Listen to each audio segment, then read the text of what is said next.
Assalamualaikum warahmatullahi wabarakatuh.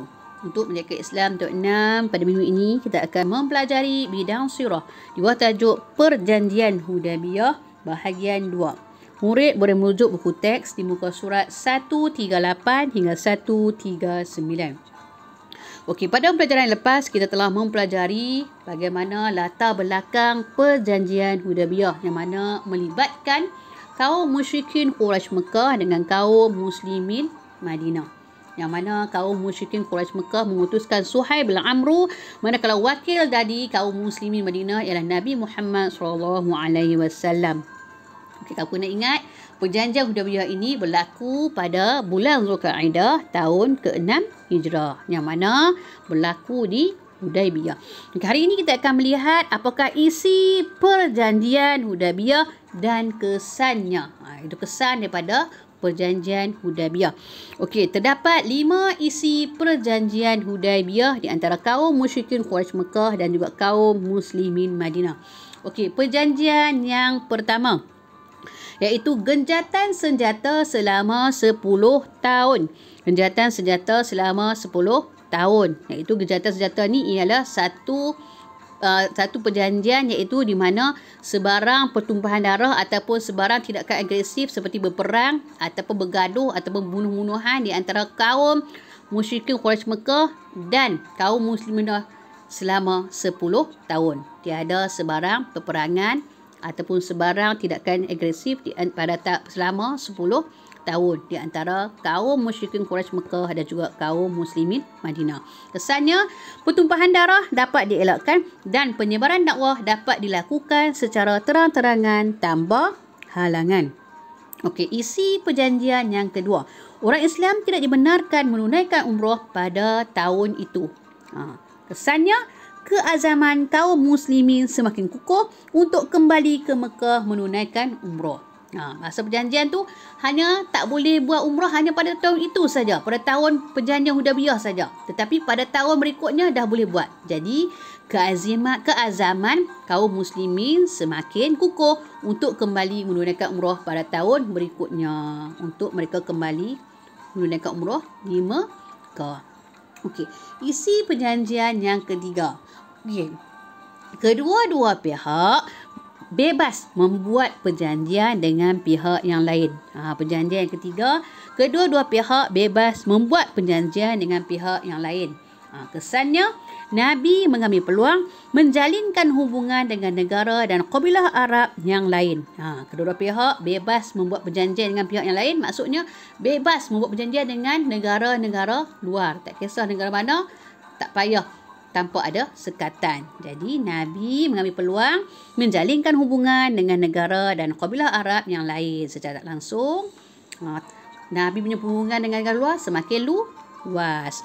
Okey, perjanjian yang keempat, isi perjanjian keempat. Orang Quraisy Mekah yang datang ke pihak Nabi SAW tanpa kebenaran walinya, walaupun telah memeluk Islam, hendaklah dipulangkan semula kepada kaumnya. Maknanya, kalau orang Muslim dari Mekah yang datang ke Madinah tanpa izin walinya, wali ni macam warisnya, maka orang Mekah, orang kaum Muslimin Mekah kena kembalikan dia balik ke Mekah.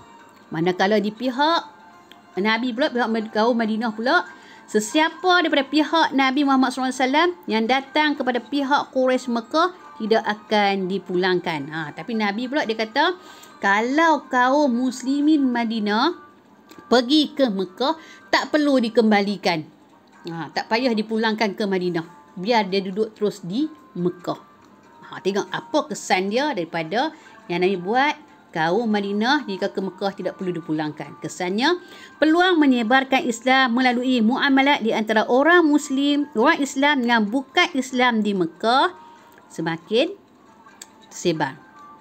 Jadi, peluang menyebarkan Islam melalui muamalat ni maksudnya di sana berlakulah muamalat ni. Muamalat ni ialah di antara perhubungan yang melibatkan ekonomi ataupun sosial. Jadi, bila laku macam ni, mudahlah untuk menyebarkan Islam kepada orang bukan Islam di Mekah.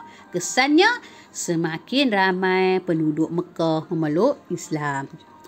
Bila ada orang Islam menggunakan muamalat dengan orang bukan Islam, maka orang Islam itu di kalangan penduduk Mekah semakin ramai. Kita tengok apa pula iktibar dan hikmah peristiwa perjanjian Hudaybiyah.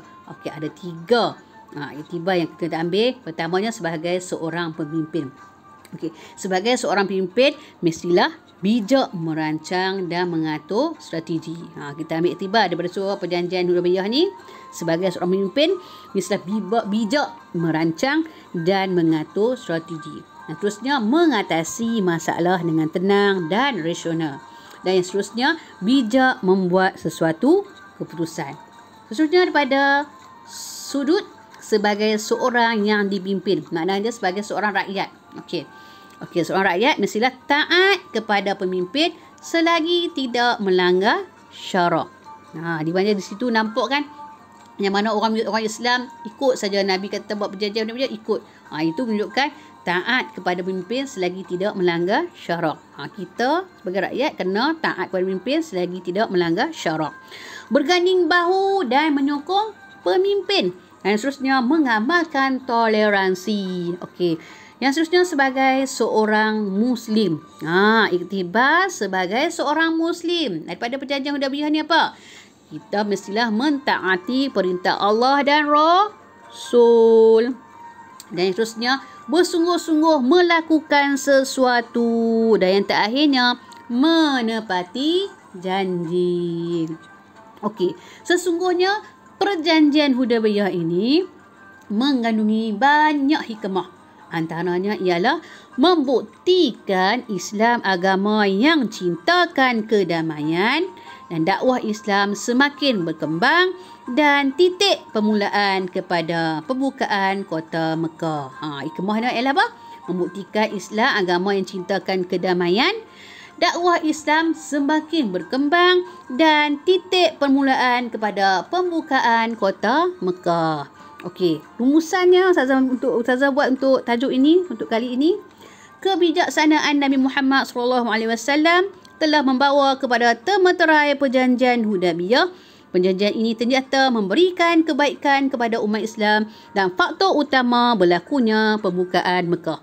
InsyaAllah nanti kita akan belajar topik yang seterusnya, iaitu pembukaan kota Mekah. Okey, itu saja untuk hari ini. Ustazah harap kamu dapat memahami dengan baik. Okey, jom amalkan sunnah Nabi, tanda kita cintakan Nabi. Sekian, terima kasih.